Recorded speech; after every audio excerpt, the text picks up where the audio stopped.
and I'll see if I'm live by seeing if the thing goes live, innit? Right, that's going to be fun. Hello everybody. I believe that the stream has started properly. How are we all doing? I'm hoping very, very well. Leeds United have a brand new link to a player that has... I got something in my eye. It's a hair. That has previously not been linked to the club, and it is a very, very interesting sort of deal that I've talked to multiple people about at this point to get an idea of who the player is, the sort of standard that he plays at, where he plays on the pitch, because that's fairly important, and in addition to all of that, what that means for Leeds and if he's going to fit tactically. It's quite an interesting one. So, going to get right on into it after I implore you to do a like, do a subscribe, all that kind of stuff. But in this particular stream, we are going to be talking about James Hill. James Hill is a defender currently at Bournemouth, and when you think about sort of sexy, intriguing potential signings, very, very few people immediately go, ooh, Bournemouth defender with 1 year left on his contract, which is admittedly completely fair enough, because A, it's Bournemouth, B, low on a contract. It gets a little bit tricky from there. Has just 1 year left on his current deal and is admired by Daniel Farke because he is a player that can play at a very, very high level. I've had this discussion with multiple people. The 23-year-old plays predominantly as a centre-back but can also cover at right-back. Leeds are looking to sign a full-back. We are, and interestingly, it's a full-back that can do a few different jobs that we're looking for, ideally. So you've got the sort of Bogle hole, the slot behind Jayden Bogle, which is currently filled by Sam Byram, but opposite that you've got the Gudmundsson hole, where you've not got anyone to cover for left-back. I'll get into a little bit more detail on whether or not James Hill can do that in a few minutes' time, but before I do, I'm just going to sort of allay some fears that people have. Because again, people will see 1 year left on his contract, plays for Bournemouth, hasn't had necessarily a ton of minutes recently, and they'll get very, very scared. And that's fair enough. Being scared at football, that's normal, that's fine. But there is a little bit of feedback from various Bournemouth fans at the moment. This is a pretty big Bournemouth fan page. It's got 16.6 thousand followers. And it quotes the story as a whole. Leeds are interested in James Hill. He has 1 year left, and Daniel Farke is a big admirer. Leeds want a fullback. Now, it's not their reporting of the facts that I'm interested in here. It's their reporting of their own opinion, because I kind of want to know where their fans are sitting on this. And this is a hell of a review. You do not let this happen. You give him a new, improved deal and keep him for years to come. Which is glowing praise, to be honest with you, for who is effectively a centre-back that wasn't getting in the team too much. But he wasn't getting in the team too much because he was sat behind Zabani and... Is it Howson or Huyson? Either way, they were sat behind those two key centre-backs, and currently still not a first-choice centre-back because they've signed in a couple more centre-backs. But if you keep looking through the various comments, you start to think, oh, there is a genuine player here that we could actually benefit from. So SamCast11, who is sad because Leeds might be signing this guy, says, I'd start this guy, I think he's our best right back. If we let this man go, I will seriously cry myself to sleep for years. Now they can't sell Hill, right? Surely he's not a starter, but still a good player. We have enough of a defender crisis as is. Time to Farke off, can't lose Hill. Someone thinks he's not good enough. But no reason to sell him unless he wants to go. Can't see why he would. Sign him up. They are screaming to retain this guy, which is a good sign for us because it means that we are looking at a player that is clearly very, very good. He's a high-quality prospect, got a lot of talent to him. And from what I can tell as well, his sort of style of play and everything around him as a footballer are also significant for what we kind of want to see. So I've talked to a couple of different Bournemouth fans about this. The first guy that I asked, I started by saying, yo, quick question, who the hell is James Hill? And he got back to me going, he's a very good player. Are you linked with him? Can play all across the back line. He's very solid, more defensive-minded as fullback. We'll get into his profile in a few minutes to sort of discuss that. But would be a very good addition, always stood up to the test of the Premier League. Always thought of him being primarily a centre-back, but he can play very well out wide too. Only downside, never been seen playing at left-back, which is something that we can discuss in a couple of minutes' time, but if you need someone comfortable on both sides, could be worth keeping in mind. We do have Byram that can do that. we continue. This season he'd be behind Senesi and Diakite. Good backup. Wouldn't want him to go, but if he's going to be fourth or fifth choice, it makes sense that he wants the playing time. And because they already have two right backs, it take an injury crisis for him to get those regular minutes over the players where that is a specialised position. And ultimately, he says it would make sense for all of the parties involved. It's the sort of move that we kind of need to be doing because he's a very, very, very, very, very, very, very good player in a position where we need a bit of cover and will ultimately make a pretty big difference to us. And I'm sort of looking forward to that. I'm looking forward to having these players that can sort of cover for us.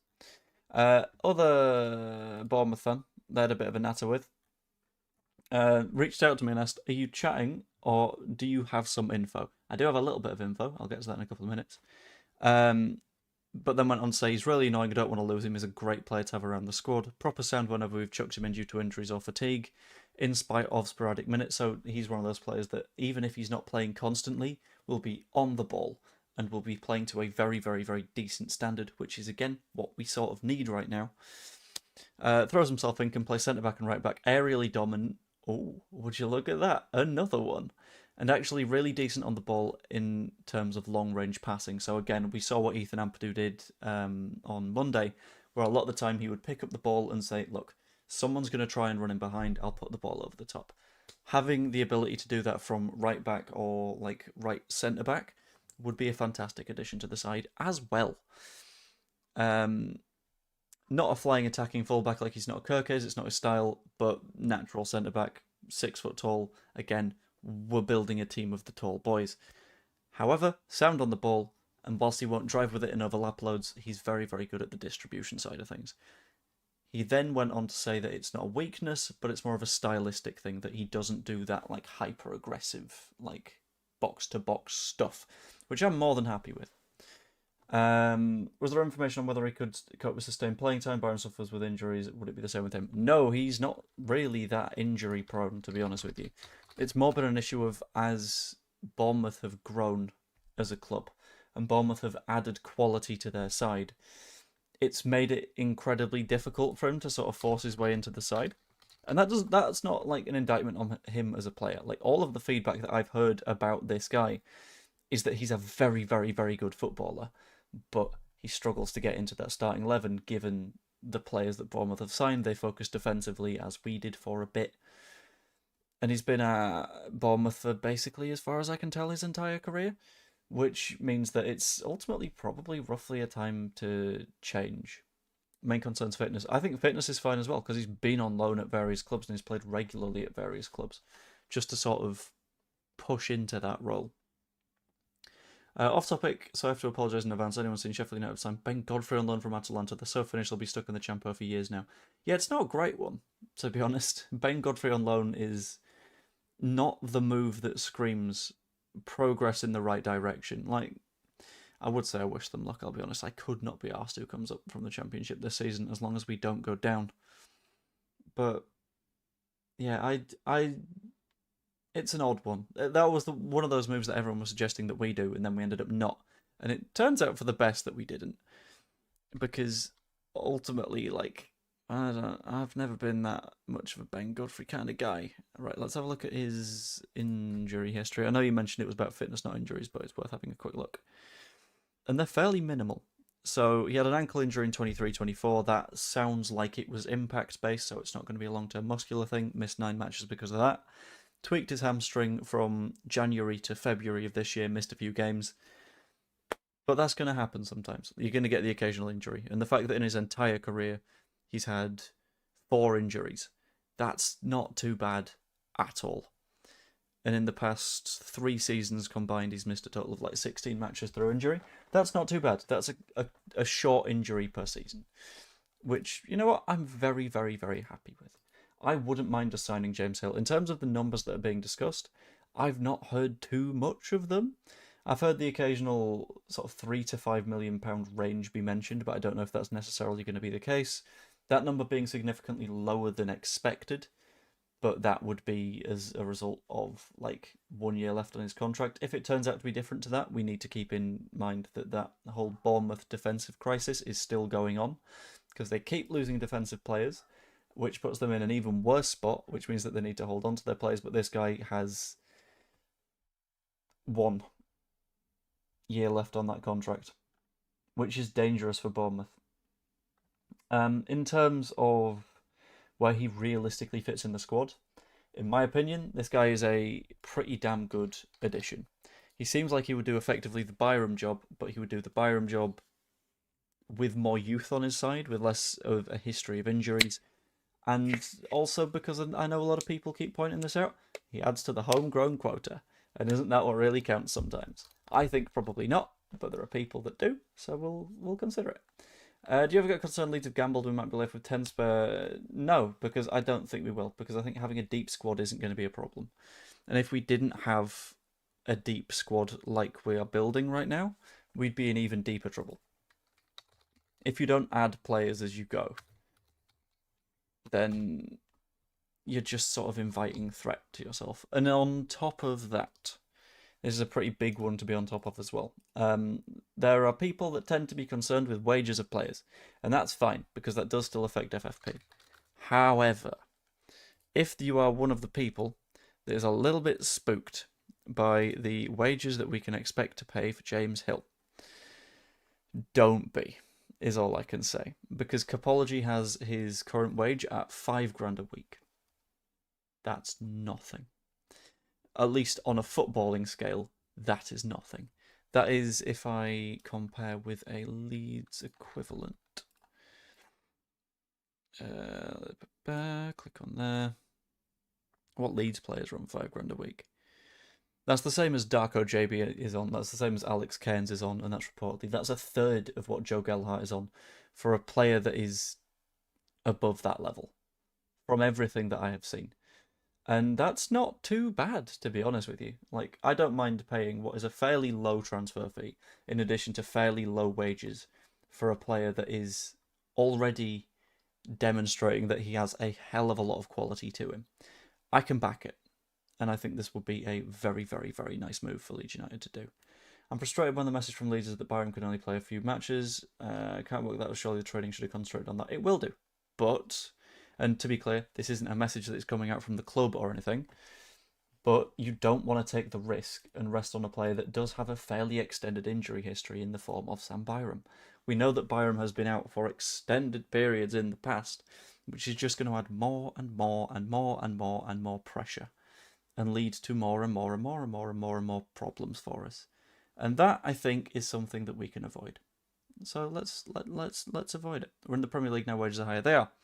And I would expect us to spend something like 15 to 20,000 a week on him.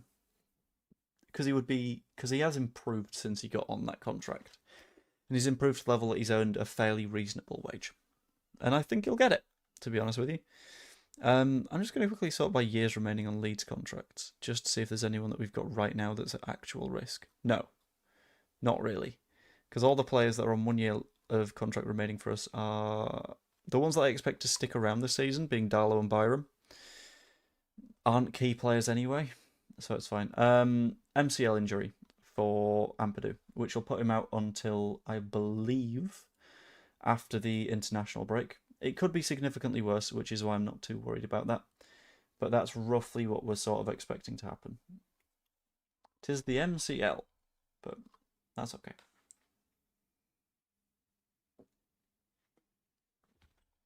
Because we got a little bit of depth there.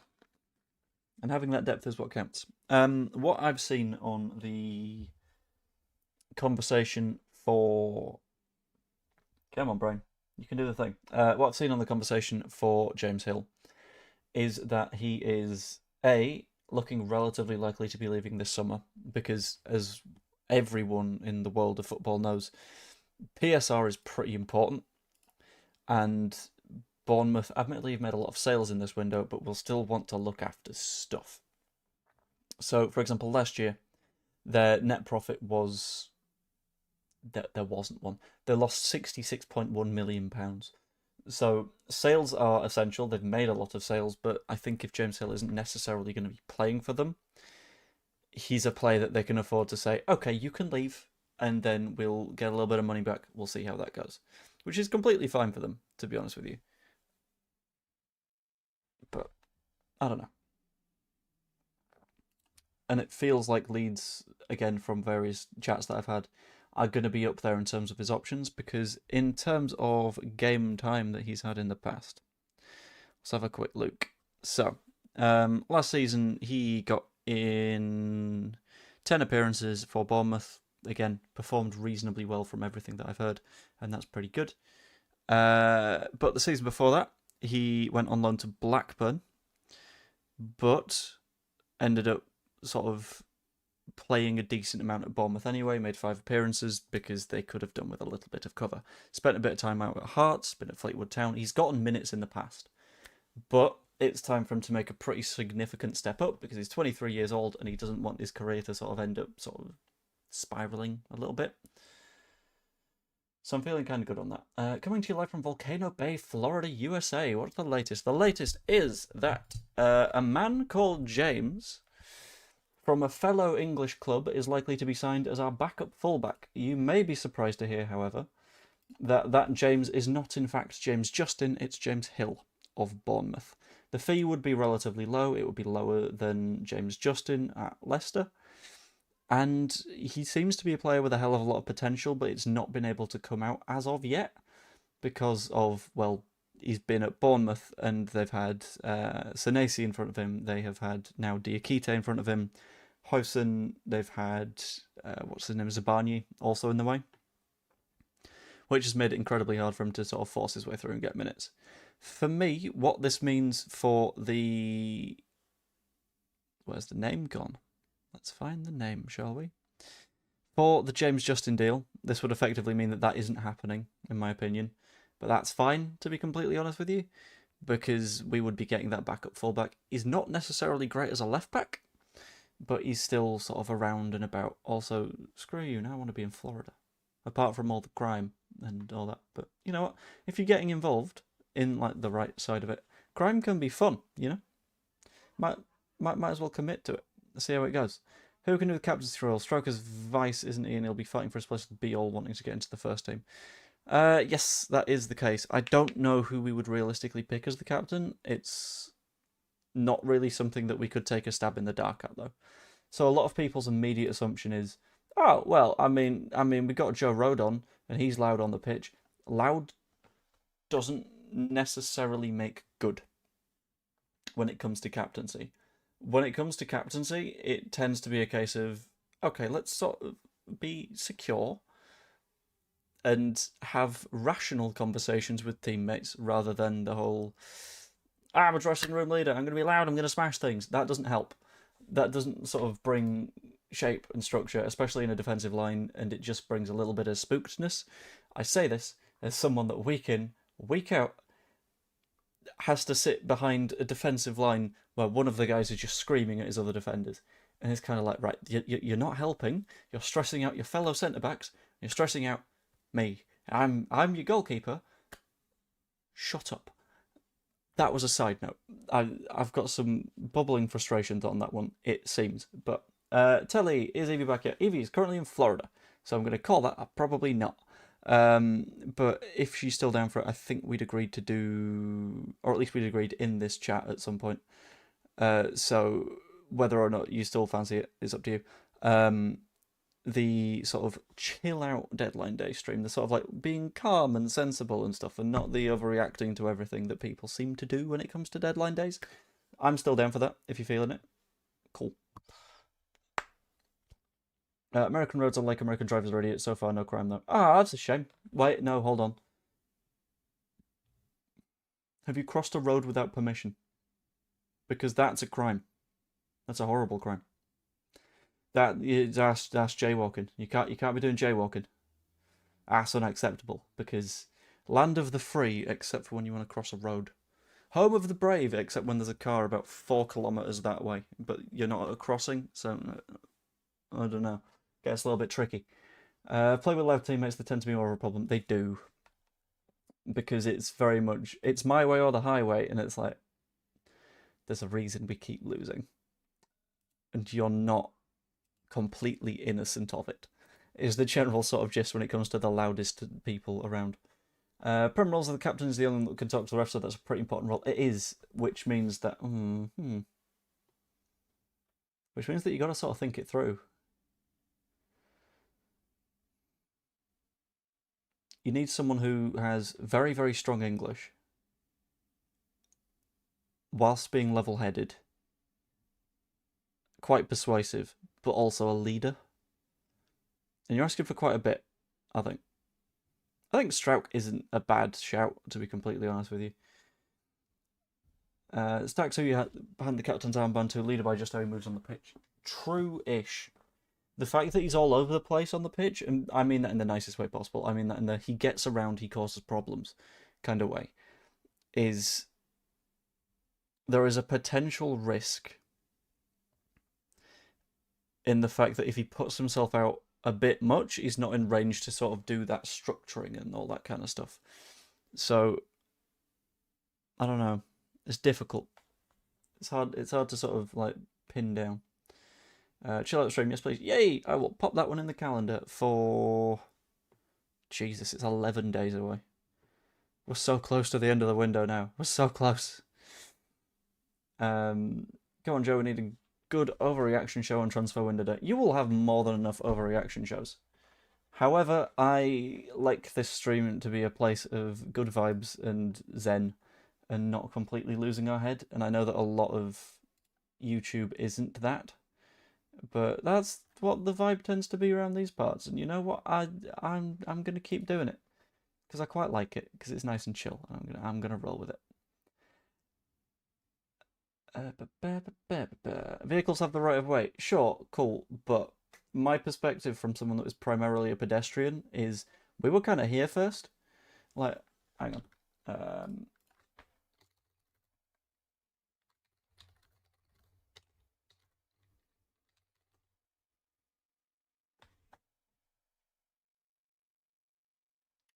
So the first anatomically modern humans emerged in Africa approximately 300,000 years ago. The first car was about 150. So I think we get dibs in terms of on roads. And as a general rule of thumb, if there is space on a road and you can cross it safely, that shouldn't be a crime. So, America, stop doing silly things. Evening Joe, more news. Damn, it never stops. It does never stop, which is why we're going again, and we're going to keep going again until the window slams shut on the 1st of September, which I believe is a Monday? I think it's a Monday. Which means I'm going to have to take another week off of 7 or so. Oh man, my team's going to hate me. So a horse garage has the right of way then. I mean, arguably, yeah. Not other people, but because people were here first. Whereas, like, people riding horses came after people existing. Because otherwise, people are riding horses before they exist. And that feels like a paradox, and I'm not going to get behind that one. But yeah, general gist, you can cross roads and not get complained at, in my opinion, because jaywalking is stupid.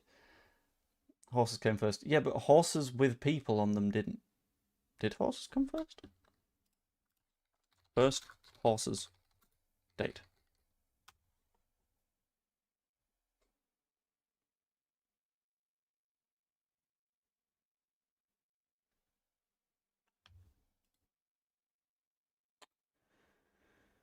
Okay, it seems quite hard to track.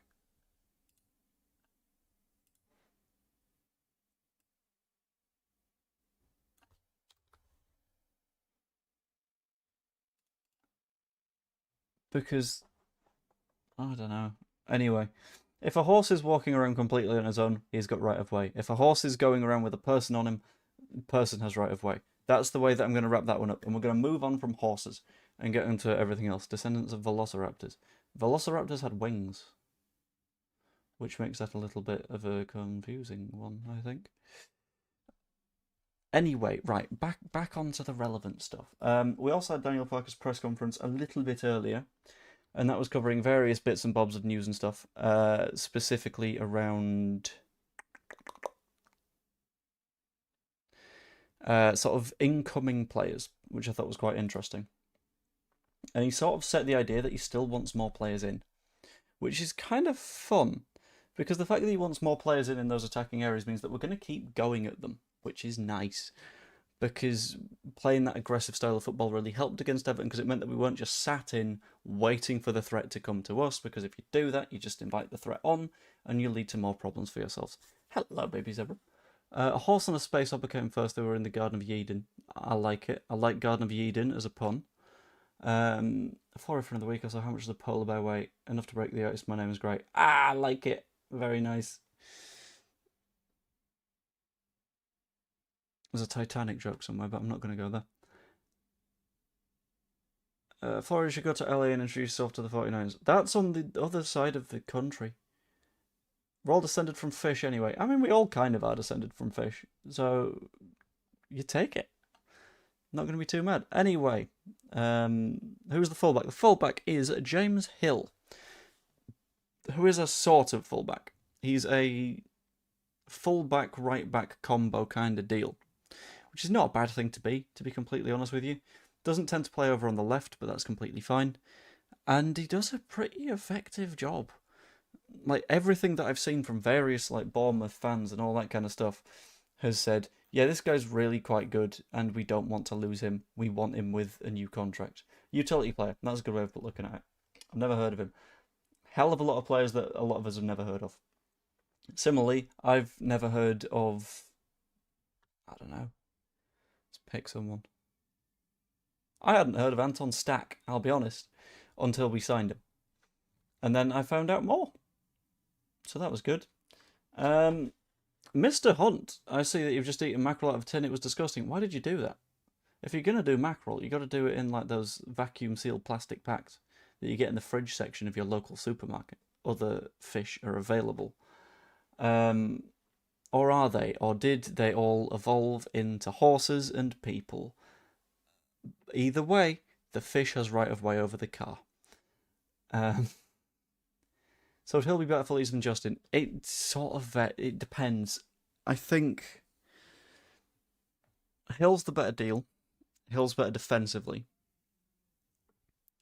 The big question mark around it, in my opinion, is, does Justin do the same kind of job as effectively? And I don't think so. I think in terms of pure quality, I'm going to lean Hill, although Justin is a little bit more versatile. Which is spooky.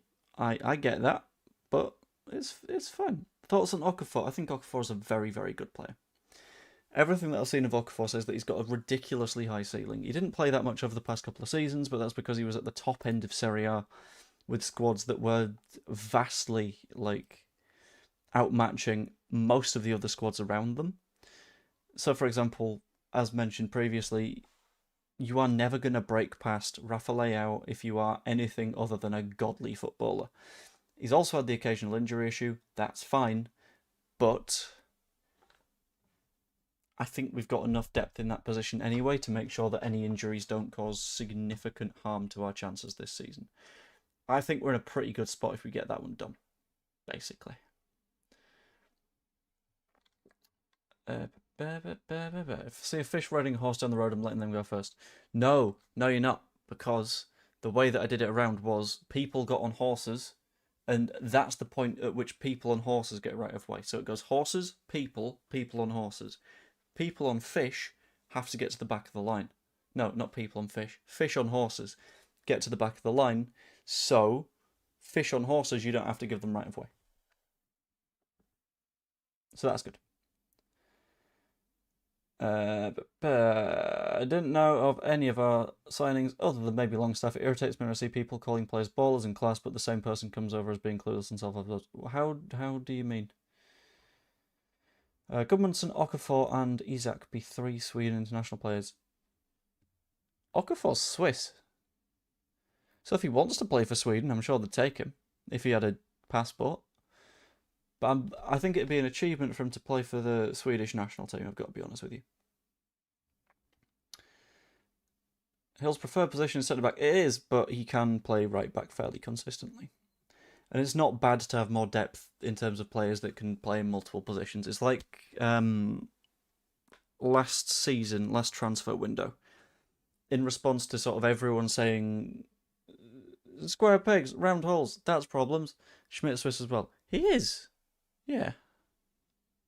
But it was Gudmundsson, Okafor, Isaac that were the 3 listed players. And I was like, we've not even got Isaac. And we're not getting Isaac. I don't even know if Liverpool are getting Isaac. We got Gudmundsson. So that counts. Hasn't Bornau played fullback before? He has, yes. I think primarily on the right as well. So in theory, right back is Bogle, Bornau Hill. And then just call Byram a left back. Just call Byram a left back. That'll do. It'll be fine. Whatever.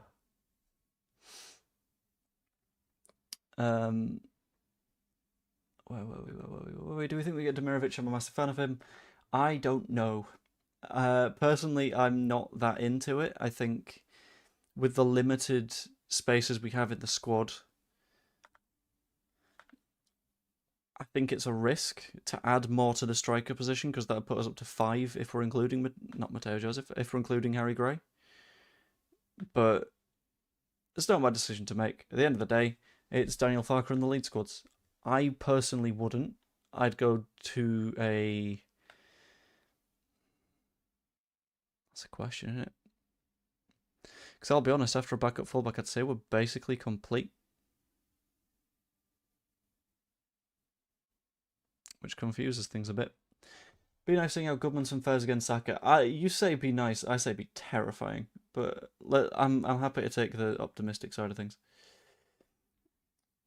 Vehicles measured in horsepower, therefore car is better than people. What?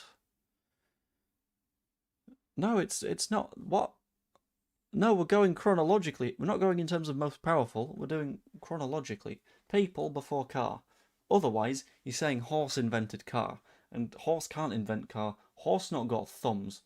So that's where it all goes a little bit wrong. Ever on the drugs tonight, weirdest chat ever. Yeah, yeah, we do that. It's part of the reason that I cannot wait for the end of this sentence to come to mind. No, for the deadline day stream, because those always get very silly and fun. I quite like that. It's always good. Do you think we get anything on Saturday against Arsenal? I hope so. I don't know for certain, but you gotta hope. You gotta be an optimist. If not, that's a shame. Injured? Who injured? Sod the cars. Look it up on Google. Let's talk Leeds. I did look it up on Google, and then we talked about it. So now we can talk Leeds. We got to cover absolutely everything. Must be the amphetamines. You might be saying that as a joke, but my ADHD meds are genuinely amphetamines. So no, they tend to have. They're more wary off by now. So you run a little bit low on energy towards the end of the day. This is sensible chat. This is very sensible chat. Like the chat that we do sometimes is bonkers, to be honest. And I'd argue it's quite fun. I think it's quite fun to not just be like, we must talk about Leeds and we must talk about whether or not we're gonna stay up. Sometimes you just vibe. It's quite nice.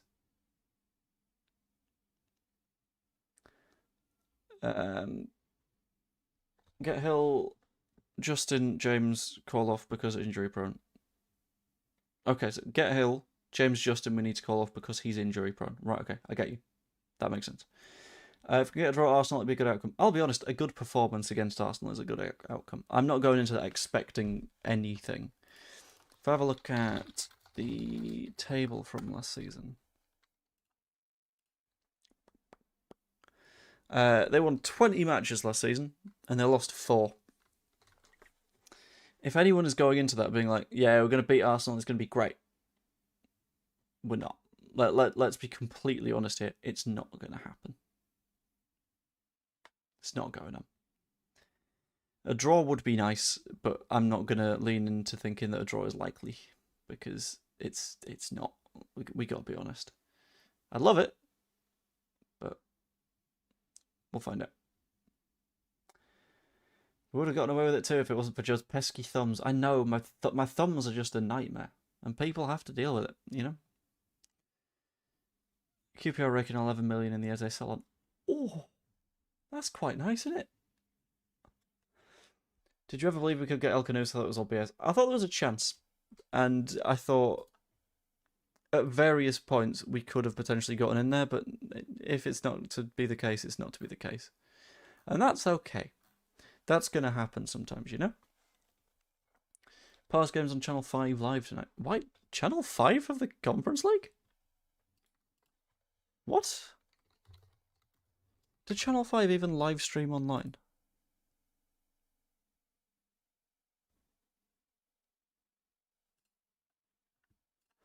Because I've never seen them do that. Then again, I've never paid attention to Channel 5. Because Channel 5's TV guide tends to be... Hold on, let's have a look and see just how Channel 5 can be. So, Motorway Cops, Catching Britain's Speeders, followed by Car Pound Cops, followed by Play Ojo Live Casino Show, then Submarine, Life Under the Waves, Secrets of the Fast Food Giants, The Wonderful World of Chocolate. Then you get into the Kids TV because it's in the morning. Let's go beyond Kids TV. They've got a panel show called Storm Huntley for some reason. Home and Away. News at 5. Kent, the Garden of England. A Country Life for Half the Price with Kate Humble. Michael Palin in North Korea. I might watch that. I quite like North Korean documentaries because it's quite weird how like nuts of a country it is. Lost in the Desert with Nick Knowles. The Two Ronnies, The Lost Sketches, and then When TV Goes Horribly Wrong. Yeah, there's a reason that I forget that Channel 5 exists a lot of the time because it's such a stupid TV channel. It's so pointless. But let's have a read. Lost but we give him a bloody nose like a 2-1. That'd be quite nice. As long as we don't get hammered. That's the dream. I take Stuttgart striker. I am 1-1 on Saturday. I think 1-1 is optimism. I think they potentially make a bit of a mess. But that's fine. That's sort of to be expected. 11-0 with Perry getting another clean sheet. It's been a day. Sorry about that. When I've seen Eze, I've always thought he was underwhelming. 68 million just shows how stupidly overpriced. I think Eze is quite good. I think there's a reason that he cost that. And you might have just seen him on his bad days, but... Okie dokie. See you later, Leeds United FC. Probably see you in Just Joe's stream tomorrow. I will probably be in the chat. I don't think I'm on the stream. If I'm on the stream, that'd be lovely, and I hope I see people there.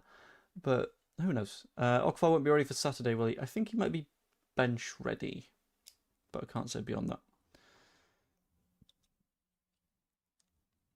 Why? I don't know. Why what? Managed to score first, I can see it being 1-1. If they score first, I see it being 1-0. Maybe. I don't know. It only happens whenever Arsenal's discussed. Yeah, I mean, yeah, Arsenal... Ugh. The fact that Mikel Arteta is still a major sort of point of conversation in English football is baffling to me. The fact that they're every season for a long time have just been like, it's going to be our year. I know last year we didn't win any trophies, but we will this time. And if we don't, Arteta's job's at risk. And then the season ends and they're like, oh, well, we did come second. It's like, cool, but you demanded trophies. And then you didn't win 2 of them. Newcastle won 1. You let Newcastle win a trophy? Like, come on. Stupid. I don't understand it. Arteta's overrated. I think he is, yeah. Like, if you give the majority of managers the squad and resources that Arteta has had for a very, very long time, they can do the same thing. Whereas an actually good manager would have them, like, doing things now. It's not happened for them. And I can see them being annoyed at it. But you know what? It's funny. Abs a big loss, Gravin, or drop stack to CDM and bring in Longstaff. It's still out for me. I don't want to move Stack out of the role that he played in against Everton. Because he was really good in that role. Genuinely excellent. With the sort of bounding around the place and making sure that they were under threat wherever that he could possibly be. And I think doing more of that is probably quite good. so I wouldn't want to move him. On the, was it second place or was it best of the rest? I would agree if it was the same team that had won for all of the 3 seasons that they've come second place. However, 22-23, they finished behind City, 23-24, behind, admittedly, also City, but 24-25, overtaken by Liverpool. If it was just City, City, City, I'd be like, cool, Man City just walking away with it. That's fine, we can get familiar with that. But with the fact that it wasn't just City, City, City, and Liverpool got ahead of them, and Man City nearly caught them in the season where they had a stinker early on, tempted to say that it's just consistently not good enough. I don't think Arsenal overwhelm us. We may not win, but we've got they don't like it up on Captain Mannering. Yeah, I mean, being able to sort of like go at them and cause them some problems would be good. Arsenal's a free hit. If we get anything, I'll be happy. Yeah, I mean, a goal is quite nice because we've seen that we are. I don't know how to phrase it. We're not as clinical as we want to be when it comes to the attacking side of the game. So if we're able to get a goal against Arsenal, that's wonderful. That is a pretty big step because we, again, need to remember that we are a side that has just come up and we are not expected to do anything.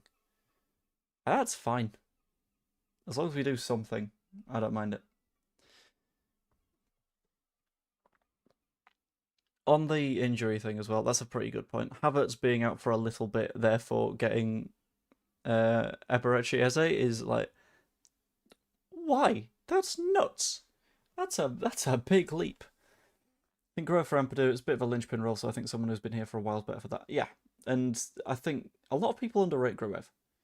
Because Gruev, for me, does that sort of industrial, getting the job done thing, where you know that he's just going to effectively do what he does. And he'll do the Klitsch thing of, if you are watching the ball, you will see a lot of Mateus Klitsch.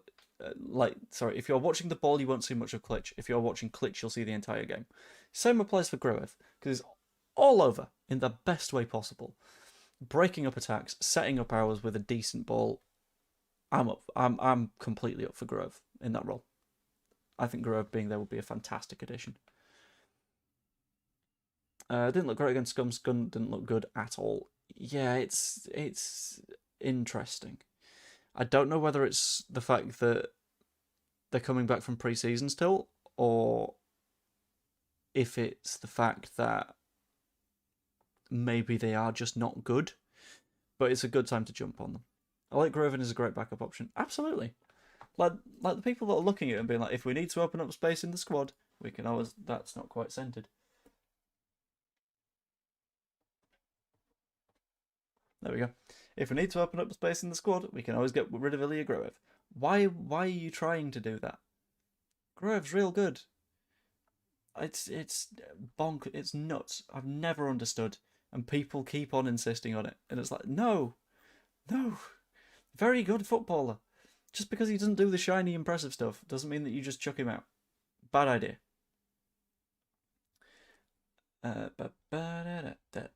Calvert-Lewin, I reckon he plays against Sheffield Wednesday in the Cup. I think he starts against Sheffield Wednesday. He might get on the bench against Arsenal. I don't know. But I think Sheffield Wednesday is a good place to start him and see how he does. I think it'll be the same sort of thing with Okafor as well. Just to sort of give them the right space in which to get those like debuts. Which is good. It's good planning to sort that out and make sure that those players will be pointed in the right direction from early on. Like, they've got a test that isn't going to be too difficult to get minutes. I'm happy with it. Arteta's been great at bringing through players, Saka, Lewis, Scully, but you can't get the job done when it matters with the new Poch. Even then, like, is it 100% on the manager if you bring through a player that is good? Or are they just naturally a good manager? Because decent players have come through under not very decent coaches all the time. And I don't know if you credit that to Arteta, or if you just say, he's a good footballer, isn't he? And you move on. I'm not sure. Darlow, Byron, Bournemouth. Well, what do you mean Darlow, Byron, Bournemouth? You want about those as the players to leave because we can't really drop Byram because he's currently all of our fullback depth. Can't really get rid of Bournemouth because he's brand new and Darlow is our second keeper. So unless I'm reading it for the wrong bit, it feels like a weird one. Pierre doesn't do the pretty stuff. Yeah. A lot of people will watch highlights back and go, I didn't see much of Gruev. And it's like, yeah, because that's not his job. He doesn't do highlights. He stops the other team having highlights. That's what he's there for. Just slow them down. And it works. Yeah, we don't need pretty, we need effective. And that's what Ilya Gruev is. Which is, it's a good asset to have at the end of the day.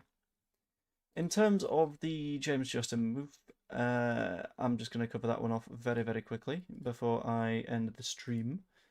It feels to me like James Justin is one of those players that isn't going to get a move this window almost entirely because that injury will have put us off quite a bit.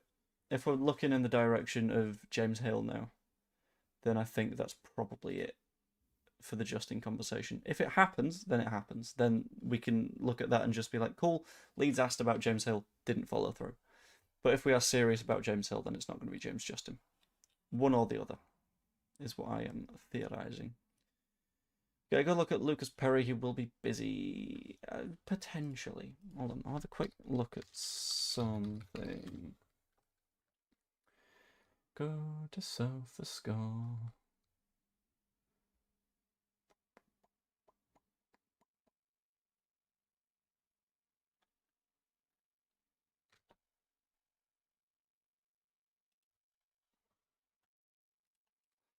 I'll go to Arsenal versus Scum. I've head off to the mall. Ooh, the mall. Have fun. And talk to you later. Right. So, Arsenal, in the match against Manchester United, had a grand total of 3 shots on target. So we say that Perry's going to be busy. Not necessarily. That relies on them like putting the ball towards the net. In terms of XG, Man United outdid them. Just they conceded a stupid goal. So it's going to be an interesting one, I think. Yeah, watch out for the Gators. They could be a bit of a problem. But anyway, covered all the main bits of news, so I'm going to bring the stream to a close in a moment. If you haven't yet, I massively appreciate you popping a like on the stream. It very much helps. And subscribe if you haven't yet as well. It's the one button down there that's free to press, and it just means that you get like more information about when I do uploads and stuff. And it makes me feel good, I'll be honest. Going to end the stream by redirecting you guys over to Only Leeds Bros, who will be going in 40 minutes time, specifically on various bits and bobs of news and stuff. And that's going to be a lovely time, and I will be over there saying hello as well. And I think when we go over there, we're going to do what we always do, and we're going to shout about cheese, because it's a good time. Anyway, hope you all enjoyed. If you did, pop a like on the stream, subscribe, be a channel member if you want. It's $2.99 a month. Good times. And I will see you all later. Toodaloo. I'm sorry, Slayer, I have to go. I'm being taken away by the button.